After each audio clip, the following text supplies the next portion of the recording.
Capsule 12 de biologie cellulaire sur les fonctions des microtubules. Alors, les microtubules, vous les trouverez dans différentes structures donc, de la cellule, à commencer par donc, les centrioles. Et voilà, donc 9 triplés de microtubules par centriole. Les centrioles constituent le centrosome qui est le centre de la cellule. Deux centrioles perpendiculaires constituent le centrosome ou diplosome, qui est le centre organisateur des microtubules généraux, comme vous le voyez ici, et comme on en a déjà parlé dans la capsule 10 de biologie cellulaire, dans la série qui appartient à cette série de capsules de biologie cellulaire. Donc là, on trouve encore des microtubules. Ils assurent donc là le déplacement de molécules, d'accord, le trafic de vésicules, le trafic de molécules, le trafic d'organites. Vous trouverez encore les microtubules au niveau de l'axone des cellules nerveuses pour transmettre les neurotransmetteurs donc du corps cellulaire, ce sont les petits points verts, vers la terminaison nerveuse pour aller après vers la fente synaptique, vers le neurone suivant jusqu'à la cellule réceptrice, la cellule cible de ce neurotransmetteur. Donc ils permettent le déplacement des neurotransmetteurs au niveau de l'axone.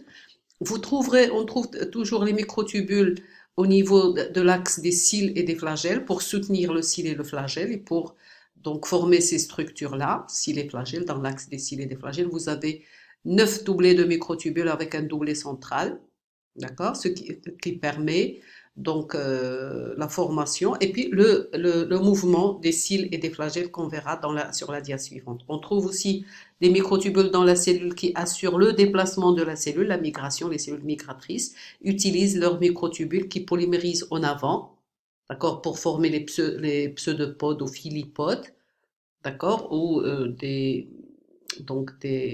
lamelles pour se déplacer.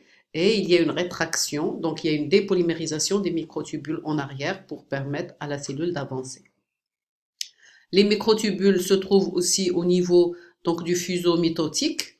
Ce sont les microtubules généraux en interface qui s'organisent lors de la division cellulaire et lors de la division cellulaire mitose ou méiose en fuseau mitotique sur lequel, c'est-à-dire ce sont des microtubules qui forment les fibres polaires du fuseau mitotique sont constituées de microtubules le long desquels vont glisser les chromosomes donc vers un pôle ou vers l'autre lors de la division cellulaire ou lors de l'anaphase plus exactement. D'accord? Il utilise des tubulines, des microtubules. Donc voilà différents rôles, on va voir d'autres.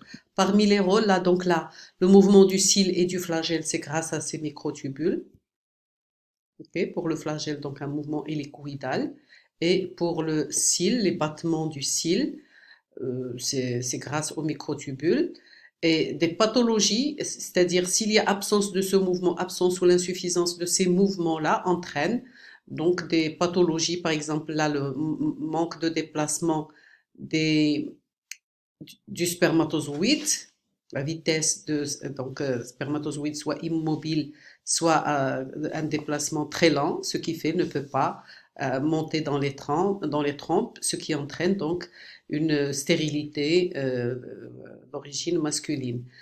Pareil pour les cils au niveau de la trachée, par exemple, les cils constituent un ascenseur mucociliaire dans la trachée. En cas d'insuffisance, bien sûr, ou d'absence de ce mouvement-là, il y a des infections. Cela va entraîner des infections à répétition chez la personne.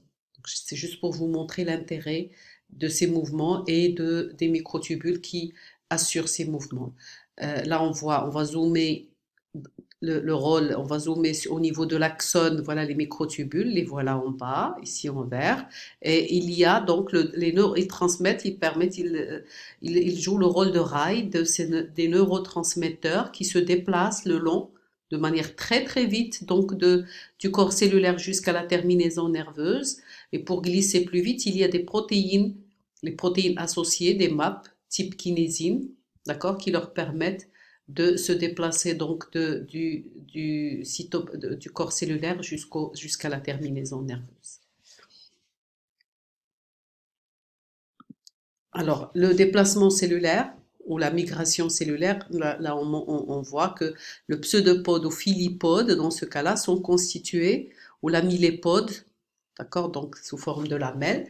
Les trois types, quel que soit le type de pied utilisé par la cellule pour se déplacer, quelle que soit sa forme, il y a toujours donc là les microtubules qui polymérisent en avant et qui poussent la membrane plasmique. Regardez là, il la pousse de plus en plus. Et donc cette polymérisation entraîne la cellule en avant. Regardez le déplacement du noyau. Ok, là c'est dans le temps. Et bien sûr, il y a des polymérisations en arrière, ce qui permet la rétraction de la cellule puisque les molécules se déplacent et se déplacent en avant. D'accord? Il y a un déplacement des molécules en avant. Regardez le noyau qui avance. Et donc la cellule se déplace grâce à cette polymérisation qui entraîne l'ensemble de la cellule cytoplasme, organite et noyau en avant. Avec dépolymérisation en arrière, et ce qui entraîne la rétraction de la membrane et la cellule avance et se déplace en avant.